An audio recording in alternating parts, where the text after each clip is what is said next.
Fearscape Media Network, exploring the unknown, one podcast at a time.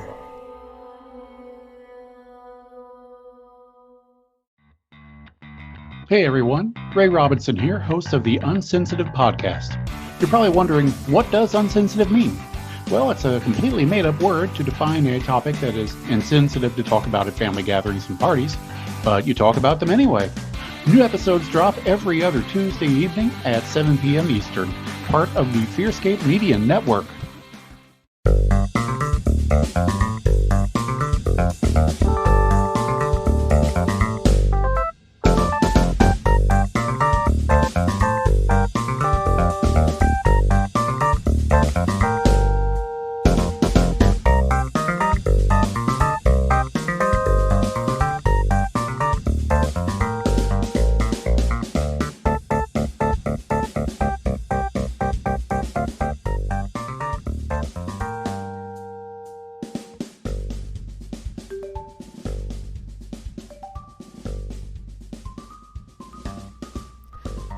Bonjour!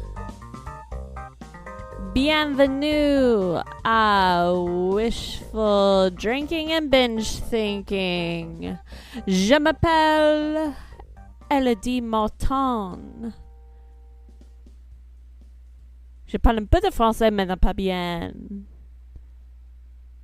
Just kidding. This bitch is in English.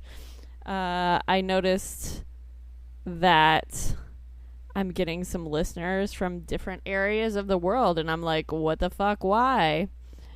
So welcome wherever you're from, or the one person who's actually American and just pinging your IP address all over the goddamn world. Welcome. If today's episode had a thesis statement, it would probably be the psychological impact of COVID-19 on the individual, a story of bullshit behavior, parentheses, I'm annoyed with all of you, end parentheses. That would be the scientific name of the study I've conducted based on what I see in the world. So come along on my journey and I'll tell you how the past year and a half to 2 years has fucked us all up. Join me. Oh, BT dubs. Drinks today are I'm drinking Effen black cherry vodka. Effen is the brand name, and I love that. And that's why I bought it, because I'm drinking some Effen vodka. Yeah, it's black cherry vodka, and I'm mixing it with Sprite. And I feel like I'm in college again, which is why I've delved back into scientific studies, because that's what I did in college. So here we go. I think that a lot of people have already pinpointed a lot of the major problems that have been caused from COVID. Not just like the disease, but how it psychologically affected the world. It fucked us up a little bit, right? There are a lot of things that people are dealing with that started as soon as the shutdowns started happening. And I will tell you why after I take a sip of my drink. I poured a little grenadine in this one because I thought cherry things should be reddish. Okay, so some negative effects that COVID has had. Ugh, where do we fucking start? How about with isolation?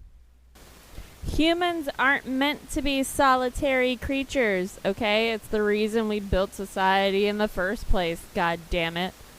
So, like, when we are removed from the people that we rely on for just social interaction, oh shit, do our insecurities and neurotic behaviors become more pronounced. So as a society, with all of us in isolation, that brought out everyone's negative side.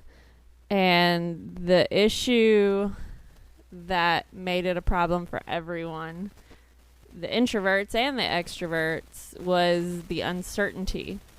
And I will say over and over and over again that uncertainty causes more anxiety than anything on the planet. I don't give a shit what you throw at me. I can counteract that argument with uncertainty. So, like, basically when we're uncertain about everything, our stress levels rise, our cortisol levels rise, and you know what cortisol levels have to do with? Shit, I'm sure a lot of people can relate to this, but higher stress hormone, the cortisol, makes you gain and retain weight, high blood pressure, just all of those physical symptoms of anxiety that fuck you up and make you even more self-conscious. Yeah, that didn't help anybody, I don't think. Uncertainty, though, oh shit. There have been some interesting studies done on uncertainty. My thesis chair for my own thesis, he had a bunch of studies that show when people are uncertain about things, they will cling harder to the beliefs that they already have, which kind of explains some of the societal things that happen during the shutdowns. Like, there was the whole Black Lives Matter movement and the riots and everything like that. Not really riots. It was more of a fucking peaceful protest, but the media fed it to us as riots.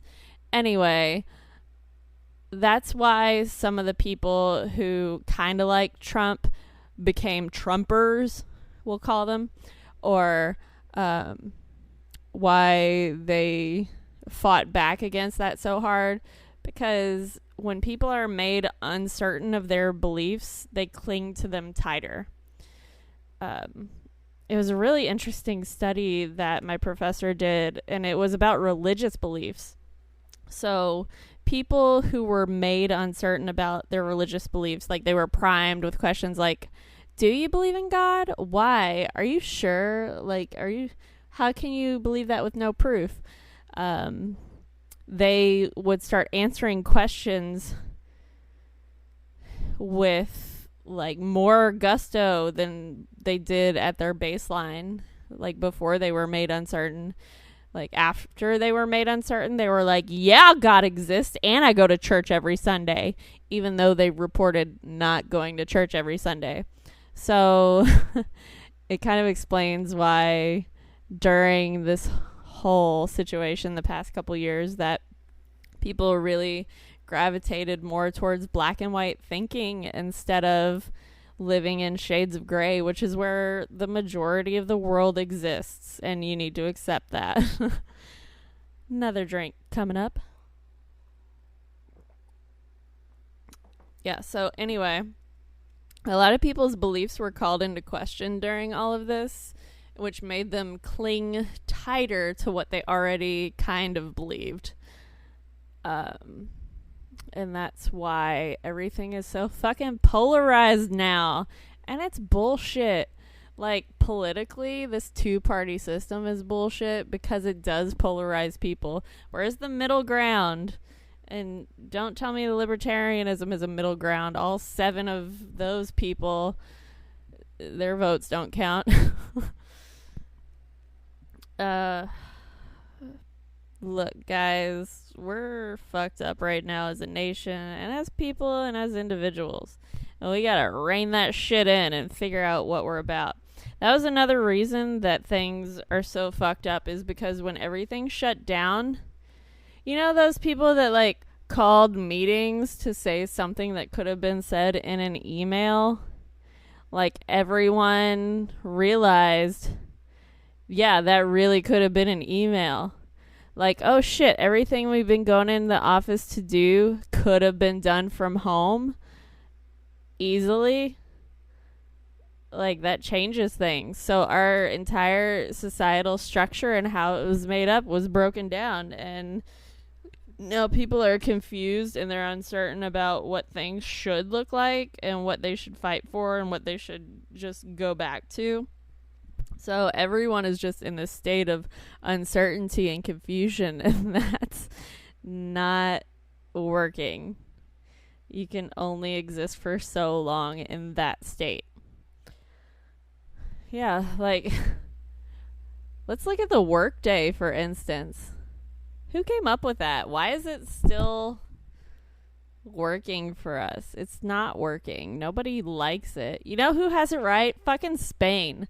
Let's go to work for a few hours and then take like a break for a couple hours in the middle of the day, maybe take a nap, and then go back to work later and just stay open later. Like, that's a pretty cool idea. Someone told me recently about this study where, like, if you got thrown in an underground bunker for a month and there was just dim lighting constantly, like no sunlight or anything, just a constant vague light, your circadian rhythm will switch to like, I'm awake for 8 hours, asleep for 4, awake for 8, asleep for 4, and you just bounce back and forth from that. And like,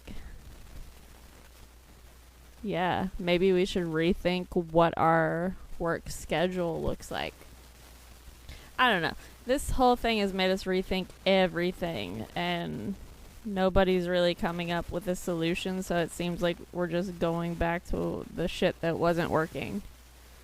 Whatever, America. We'll figure it out eventually, I guess.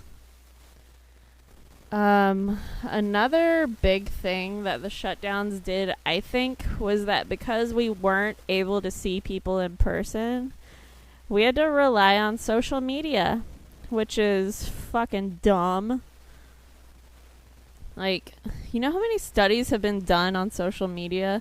Sure, there are some positive aspects, like it can increase self-esteem if you asked for self-esteem boosting type shit on there, but most of the time, if you're just looking at it, you're comparing yourself to other people, you're jealous, you're envious, you're just ruminating in all of the negative things, and it's increases anxiety and depression.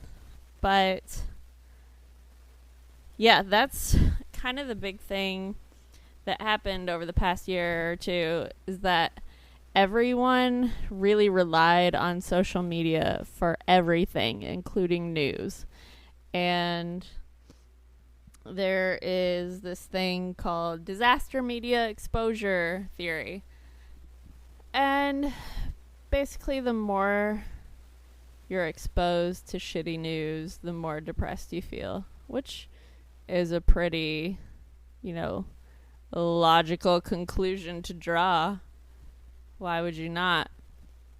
So everyone who is constantly on social media is constantly exposed to all this negative shit. So you start feeling like the world is more negative. Your attitude becomes more negative. Everything is more negative.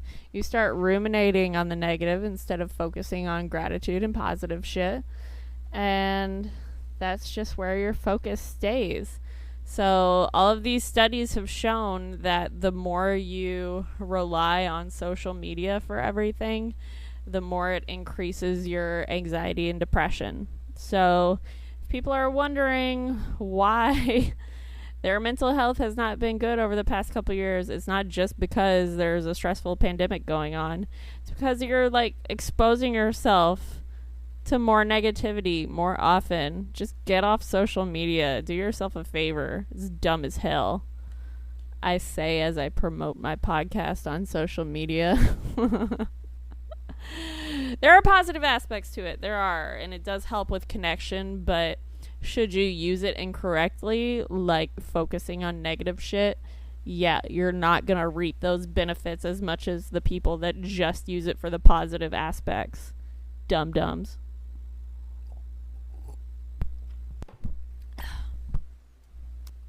So, anywho, recently they've done a study that shows that the more people participated in discussions on social media about negative shit, the worse their anxiety and depression was.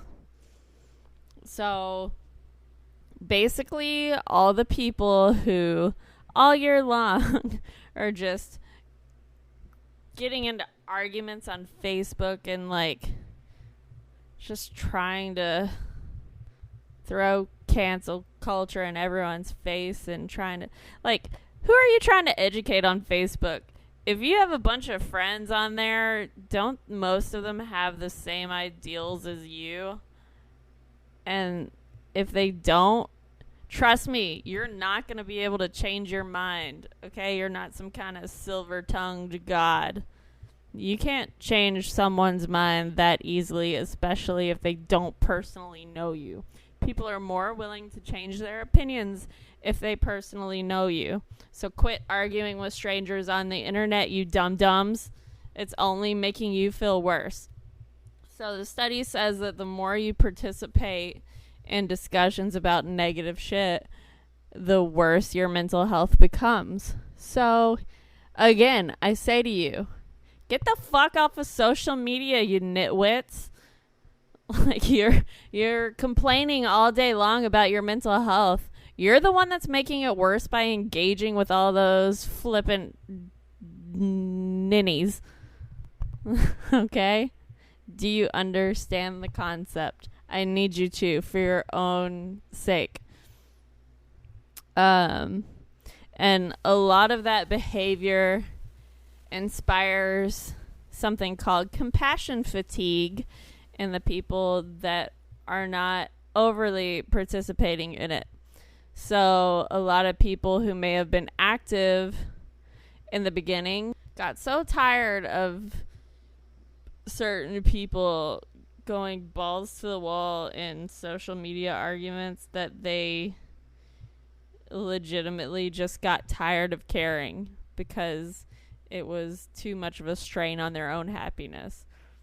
And they took a step back for themselves. They got compassion fatigue. That's a real ass thing. And it's usually used like in terms of therapy. Like the therapist gets that because they listen to so much shit every day, like that dark ass shit. They get compassion fatigue. Like they can no longer fully empathize with someone because it's just too much on their brains. So we've got half the culture making themselves anxious and depressed, and the other half who's got compassion fatigue and just doesn't want to deal with it anymore, so they take a step back. And we're in this fucking weird cycle where everyone is either just avoidant or not properly taking care of themselves and just fostering negative emotions, and that becomes cyclical for them. Oh shit. So yeah, that's social media isn't the only thing that's super negatively impacted us. There's also kind of a change in routine. Any change in routine fucks us up. I mean, shit, think about if we go to sleep a few hours later and then we wake up the next day really tired and we make a bunch of mistakes. And maybe it takes us days to get our sleep schedule back on track. And one little change in routine can fuck us up a little bit for a little while. So with our entire nation changing our routine at the same time, oh man, were some of us freaking out. That was bonkers. I think we can all agree. Humans like our repetitive patterns. We like things easy and we like things predictable. Our brains love to make things as simple as possible. We don't want to think. Our brain's goal is for us to think as little as possible. Even those of us who think of ourselves as intellectuals, of course I'm referring to myself, but our brain secretly wants to do as little work as possible. And that's why categorization exists. And it's unfortunate, but that's why stereotypes exist, because our brains want to put things into neat little categories. And if we don't know much about a certain culture, we will pick up the bullet points and we will create a neat little box that we think all of those people fit inside. And that is how stereotypes are born, and when you're an asshole, it leads to prejudice. But our brains love taking the easy way out. So, yeah, it really messed us up. Well, we couldn't really take the easy way out. We had constant uncertainty, and we were constantly having to deal with what we thought would happen next. But no one can predict that shit. So it was just us being anxious and weird and not knowing how to deal with it. So how do you deal with this shit? How do you deal with constant anxiety and depression and uncertainty? And how do you, I don't know, deal with something new that hasn't been seen before, something that causes an entire society to question the way that it functions? So, on an individual level, there's something called identity resilience. And studies have shown that people who have more identity resilience experience less anxiety and depression or any mental health issues during the shutdowns. Identity resilience is just, I don't know, having enough certainty in yourself and who you are that the external uncertainty doesn't bring you down. So I guess in a way, it's kind of like saying, yo, the people that are just confident in themselves and who they are did not have as hard of a time as people who, I don't know, have predisposed mental health things. So if you want to feel more secure, then you need to work on identity resilience, which includes confidence and self-esteem and just certainty in your own purpose in life. So I think a lot of people had that issue where they aren't sure what their purpose was, or, you know what, we don't actually need a purpose. That's some like bullshit thing fed to us. Existing is purpose enough. Okay. So either realize that or find something that you like enough to make yourself feel like you have a strong identity because of that thing. Identity resilience is a hard thing to teach because, like, some people just have that shit. And if you don't, sometimes you find it through work. Maybe what you do, you're actually passionate about. Good for you. I'm jealous. If you could also find identity resilience through your relationships with people. Like, maybe you're the mom of your friend group. You take care of everyone and keep everyone organized and make sure you all see each other all the time, and that's your meaning and purpose. And Good for you. That's fun too. You didn't really get a chance to use that skill through the pandemic, so hopefully you people are doing okay. Yeah, finding something that makes you feel secure is the big issue. And that's why so many people had issues, because they did not feel secure during the shutdowns, especially with employment. And as much as we hate to admit it, our jobs are a big part of who we are. So if you felt like your job was insecure, then you felt insecure. And even if you knew you weren't going to lose your job was still changing. Like maybe it morphed into a work from home situation, or you couldn't go into the office or something like that. It changed, so your certainty and security changed, and it wasn't quite what it was. Either way, find something outside of those things that could fall apart at any second to be secure about, whether it's whatever your values are or your hobbies are, things that will not change and that you can be secure about. And that might boost your identity resilience a little bit.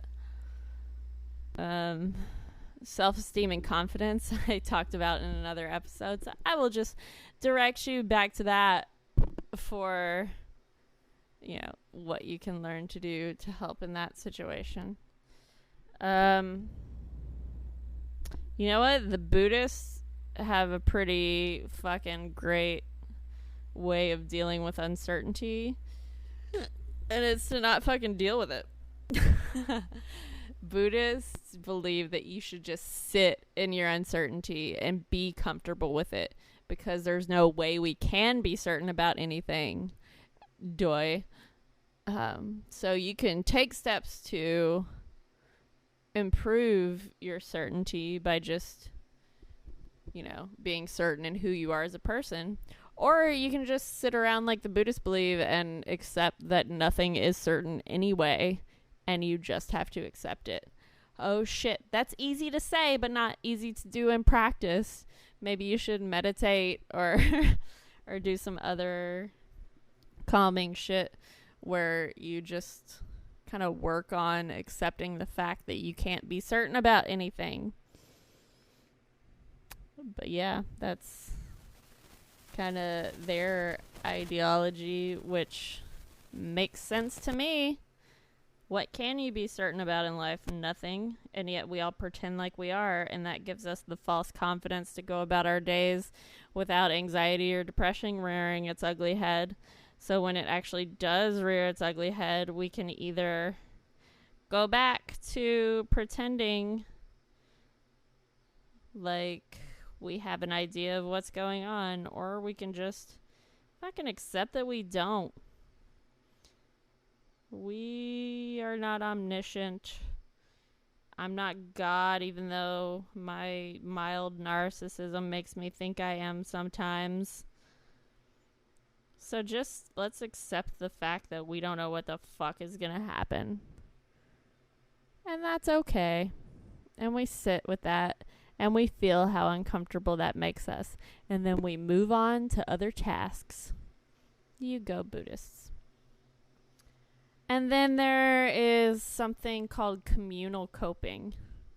And I know this sounds dumb as hell after I was bashing social media earlier, but using communal coping can actually be beneficial, studies have shown. And while a lot of that looks like support groups and shit, you may or may not be able to go to those right now. So maybe your communal coping has to be done via social media. But I'm not talking about just casting a wide net and seeing what responses you get. I'm talking about specific groups that are tailor-made for what you're going through. So those exist. You find them. I don't know, maybe get a subreddit for anxiety. I don't know. They probably exist. It has to. But communal coping has been shown to help. I mean, the last way to cope with this kind of stuff, I cannot be a proponent more of that whole RABT, CBT style of thought challenging. That's like the cornerstone of good ass therapy. So ask yourself anything that you're uncertain about. Ask yourself, like, what's the worst thing that could happen? And could I handle it if it happened? And I don't know, there's all kinds of ways to challenge your thinking, and we tend to jump to the worst case scenario when we're uncertain or anxious or depressed. And that's, a habit that I don't know will totally disappear ever if you have it. But if you do jump to the worst case scenario all the time, and, some people claim that we're in the darkest timeline, but shit, you never know what's going to happen next. We can't predict any of that motherfucking shit. So ask yourself if you can handle it. What's the worst thing that could happen, and can I handle it? What would I do if it did happen? Prepare. I don't know. I like to hope for the best and plan for the worst myself. And, it's really hard, but sometimes I do just sit with how uncomfortable something is. You never know what's going on with other people, and if they're a source of your anxiety, then you have to, I think, give them the benefit of the doubt before addressing something. And it's the same thing. If you have any issues with another person, you kind of plan a conversation, but beforehand you just have to sit with that uncomfortability before something goes down. And the world is like that right now. You just have to sit with the uncomfortability until we see how things unfold. And I don't know, it's been fucking weird lately. It has. There have been a lot of different issues brought to light. The media has made some of them worse. And I think it does a lot to keep us all in a negative mindset. And some of it's been good. Like, maybe a lot of people needed their eyes open to a lot of the issues in the world, and the media has helped with that. But after a certain point, I think it's detrimental to us as a whole that, I don't know, we only get the negative aspects of the story and we don't see the good stuff very often. So I think we need to take a step back from social media, sit with what's uncomfortable, do what we can to change our little corners of the world, and beyond that, just trust that things will work out the way they should. What a great fucking episode this was to talk about why we're so fucked up right now. I'm effing drunk. Get it? Because the vodka was effing. It's from Holland. Anyway, if you have any ideas for future episode topics, this was suggested to me by a friend. Let me know. I'll be happy to cover it. Brandon, I didn't forget. I just need to do more research about all the cool new psych studies. This involved a couple of them, but I need to broaden my range a little bit. Yes, if you have an idea for a cool topic, just hit me up on Facebook or Instagram, or send me an email at Kelly at realmccoykelly.com. And just accept that we don't know what's going to happen. You're not a fucking mind reader. You can't tell the future. And that's okay, because you're a human being. Alright, so accept it. And that's all I got for you for this month. Peace out. Fearscape Media Network. And yeah, that's it. Bye. Peace.